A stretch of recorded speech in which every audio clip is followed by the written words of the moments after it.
صبح سے بھوکی ہے۔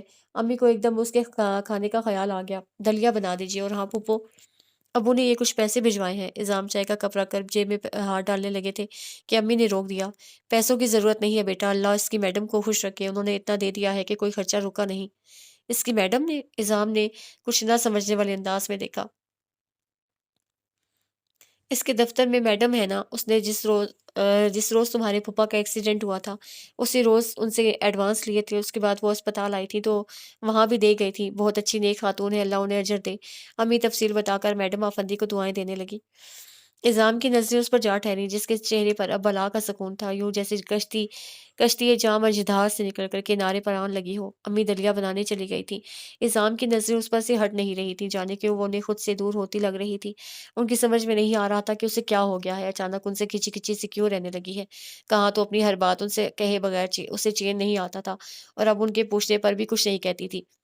جانے کس بات کی ٹینشن ہے اسے، پھپھا جان تو اللہ کے فضل سے ٹھیک ہو رہے ہیں، پیسوں کی ضرورت بھی نہیں ہے۔ پھر وہ سوچ رہے تھے کہ اس کے قسم آنے، اور پھر آنکھیں کھولنے پر ان کا دھیان بٹ گیا کہ گو کہ بولے کچھ نہیں، نہ اسے پکار کر متوجہ کیا بلکہ اس کے خود سے متوجہ ہونے کا انتظار کرنے لگے۔ وہ کچھ دیر چھت کو گھورتی رہی، پھر بہت ہلکی آواز میں امی کو پکارتے ہوئے گردن موڑی اور اذام کو دیکھ کر یوں ہی پوچھ لیا، آپ کب آئے؟ اب کیسی طبیعت ہے تمہاری؟ اذام اس کے متوجہ ہونے کے منتظر تھے، اس کا سوال نظر انداز کر کے فوراً پوچھا، ٹھیک ہوں، امی کہاں ہیں؟ اس نے اٹھنے کی کوشش کرتے ہوئے پوچھا۔ پھپھو آ رہی ہیں، تم لیٹو آرام سے۔ اذام اسے اٹھنے سے روک کر کہنے لگے، انسان کو اتنا ہی بوجھ اٹھانا چاہیے جتنی اس میں برداشت کی طاقت ہو، ورنہ کام کے قابل بھی نہیں رہتا۔ وہ قصدن انسنی کر کے پھر اٹھنے لگی، اور اپنے پیچھے تکیہ سیدھا کر کے اس کے ساتھ کمر ٹکا کر بیٹھتی ہوئی خود کلامی کے انداز میں بولی، پتہ نہیں کیا ہو گیا تھا مجھے، شاید تھکن کی وجہ سے۔ تھکن نہیں، ڈپریشن۔ اذام نے جس طرح فوراً کہا، وہ بھی اسی طرح چونک کر انہیں دیکھنے لگی۔ ڈاکٹر یہی کہہ رہا تھا کہ ڈپریشن کے باعث تمہاری یہ حالت ہوئی ہے۔ اذام نے گویا جتا دیا تھا کہ یہ میں نہیں، ڈاکٹر کہہ رہا تھا۔ ڈاکٹر تو بس ایسے ہی پاگل ہوتے ہیں، ہے نا؟ اذام کہتے ہوئے اٹھ کھڑے ہوئے، میں نماز پڑھ کر آتا ہوں، تم سونا نہیں۔ پھپھو دلیا لا رہی ہیں، وہ ضرور کھانا۔ وہ کچھ نہیں بولی، اور ان کے جاتے ہی بیڈ کی پشت پر سر رکھ کر آنکھیں بند کر لیں۔ کچھ دیر بعد امی دلیا لے کر آ گئیں، اور اسے بیٹھے دیکھ کر جیسے انہیں اطمینان ہوا، قریب آ کر اس کی پیشانی پر ہاتھ رکھا تو وہ بخار بھی نہ ہونے کے برابر تھا۔ شکر ہے بخار اتر گیا، میں تو ڈر ہی گئی تھی۔ لو یہ دلیا کھا لو۔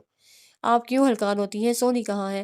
اس نے ان کے ہاتھ سے پیالہ لیتے ہوئے پوچھا۔ وہ بھی عثمان کے ساتھ اسپتال گئی ہے، جانا تو مجھے بھی تھا لیکن میں اب ٹھیک ہوں، آپ چاہیں تو اذام بھائی کے ساتھ چلی جائیں۔